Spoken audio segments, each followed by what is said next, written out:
بسم اللہ الرحمن الرحیم۔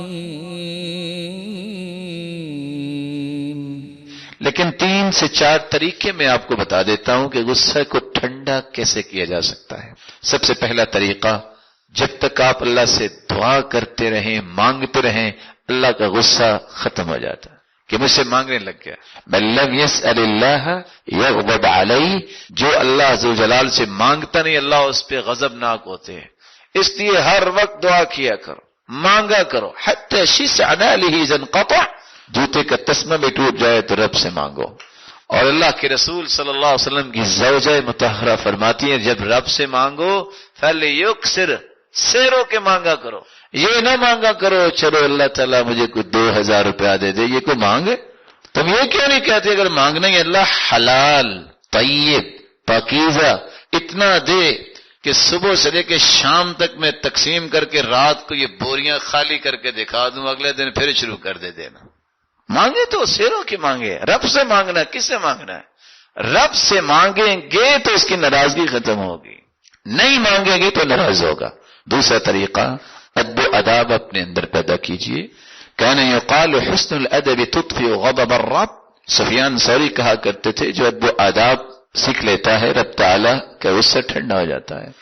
اور ناحق غصے سے اجتناب کیجئے۔ ایک ہوتا ہے غصہ کرنا، بعض لوگ کہہ دیتے ہیں مجھے بہت غصہ آتا ہے، تو آنے دو، چلا ہی جائے گا نا، میں بہت غصے والا ہوں، یہ آپ کی سٹیٹمنٹ ہے نا، دوسرے کو شاید نہ پتا ہو، دوسرا سمجھتا ہو کہ آپ کو کبھی غصہ ہی نہیں آیا۔ اور بعض لوگ فخر کرتے ہیں نہ نہ نہ، اس کے غصے سے بچ جانا، کیا ہوگا اس کے غصے سے بچیں گے نہیں تو اللہ کے غصے سے بچیں۔ نہ حق غضب جو ہے غصہ کرنا، اللہ کے رسول کا فرمان ہے اور ابن حبان کی یہ روایت ہے، ما یمنعنی من غضب اللہ، اللہ کے رسول اللہ کے غضب سے میں کیسے بچ سکتا ہوں؟ قال لا تغضب، تم بھی غصہ کرنا چھوڑ دو، تم اللہ کے غصے سے ہی بچ جاؤ گے۔ چوتھا طریقہ، صدقہ کرنے سے اللہ کا غصہ ٹھنڈا ہو جاتا ہے۔ صحیح بخاری کی روایت ہے 1443، صحیح مسلم کی روایت بھی ہے، الصدقہ تطفئ غضب الرب، صدقہ اللہ کے غصے کو ٹھنڈا کر دیتا ہے۔ اور دوسری روایت میں آتا ہے، وہ روایت صحیح ترغیب کی ہے، صنائع المعروف تقی مصارع السوء، نیکیاں کرنے کی عادت جس کی بن جاتی ہے اللہ اسے بری موت سے بچا لیتے ہیں۔ وصدقۃ السر، اور خفیہ صدقہ تطفئ غضب الرب، رب کے غصے کو ٹھنڈا کر دیتا ہے۔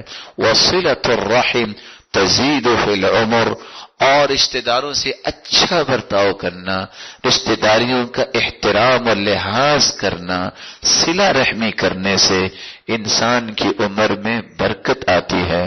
رب تعالیٰ سے دعا ہے رب تعالیٰ ہم سب کو اپنی رحمت کے سائے تلے میں رکھے، اپنی رحمت کے سائے تلے رکھنے کے ساتھ ساتھ رحمتوں کا نزول مستقل فرماتا رہے۔ اللہ ذوالجلال ہمیں اپنی ناراضگیوں سے بچائے۔ اشہد ان لا